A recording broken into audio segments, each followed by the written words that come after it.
আজকে রেসিপি হলো পাকিস্তানি স্টাইলে খিচুড়ি ভুনা। চলুন দেখে আসি। আমি একটা প্রেসার কুকারে সলিড মাংস নিয়েছি।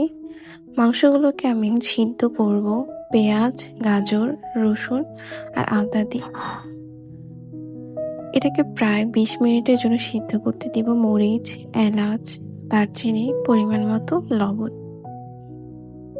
এইটাকে সিদ্ধ করার পর মাংসটাকে ছিঁড়ে নেব ছোট ছোট টুকরো টুকরো করে। এর মধ্যে তেল দিব, হলুদ দিব, মরিচ দিব। এটা পাকিস্তানের একটা বিখ্যাত খাবার, আপনারা চাইলে ট্রাই করতে পারেন। এর মধ্যে 1 চামচের মতো গরম মশলা আর 1 চামচের মতো ধনিয়া গুঁড়ো দিয়ে তার সাথে পানি দিয়ে সিদ্ধ করতে 20 মিনিট। 20 মিনিট পর এবার অন্য একটা পাত্রে আমি কিছু মুগ ডাল নিব। এটা কাঁচা মুগ ডাল। ওই মুগ ডালকে সিদ্ধ করতে দিব। এটাকেও প্রায় 10 মিনিটের জন্য সিদ্ধ করতে দিব। সিদ্ধ করার পর অন্য একটা পাত্রে উঠিয়ে নেব। এবার একটা চুলায়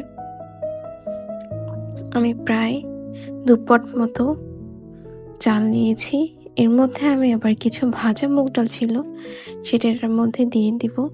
আর যে সিদ্ধ করেছি মুগ ডাল সেটাও এর মধ্যে দিয়ে দিব। দেখুন, আমি এখানে 2 টাইপের মুগ ডাল ব্যবহার করেছি। এখন এর মধ্যে মাংসর কুচি করাটা দিয়ে নিব। আর যে ঝোলটা যে থাকে ঝোলটাও এর মধ্যে দিয়ে নিব। এখন এর মধ্যে যে টমেটো, রসুন যেটা ছিল সেটাকে আমি উঠিয়ে আলাদাভাবে পেস্ট করে নিয়েছি। পেস্ট করে এর মধ্যে দিয়ে নিব সবগুলো উপকরণ। আমি এখানে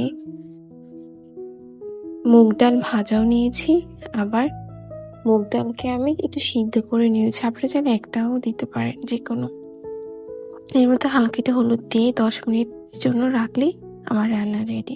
আমি এখন খিচুড়িটাকে একটু তেল লাগাবো, এই জন্য পেঁয়াজ রসুন বাগার করে 10 মিনিট পরে আমার খিচুড়ি রেডি।